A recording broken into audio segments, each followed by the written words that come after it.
January may be a relief for some, but it could cause concerns to growers who rely on the frigid temperatures.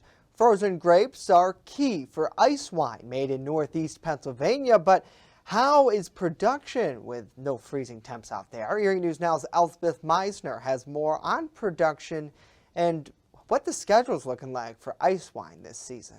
During a typical January, growers at Mazza Vineyards would be out in the fields harvesting grapes for ice wine.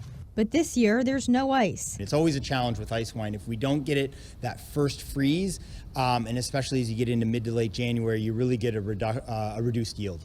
Reduced but not eliminated, 5 frigid days at the end of December offered a brief window to harvest frozen grapes. We're really fortunate that we did get it picked then, because with this mild weather we've had for the past few weeks, probably would have had a lot of crop degradation. I don't know that we would have gotten much of a crop at this point. It's a process that takes weeks to complete.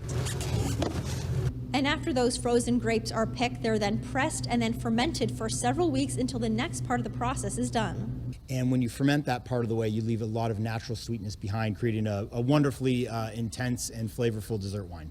Mazza says they'll have a strong yield this year, but even with that comes problems. December's freeze made the ice wine possible, but it could cause some headaches in the spring. You know, there's a lingering concern in the back of our minds here as we talk with our growers. Was it so cold that we had other damage potentially in buds in the vineyard? That's something that we'll know, in the coming weeks if that was affected. We're hoping not, but that's always a consideration when we get into those single digits and colder temperatures. Elspeth Meisner, WNY News Now.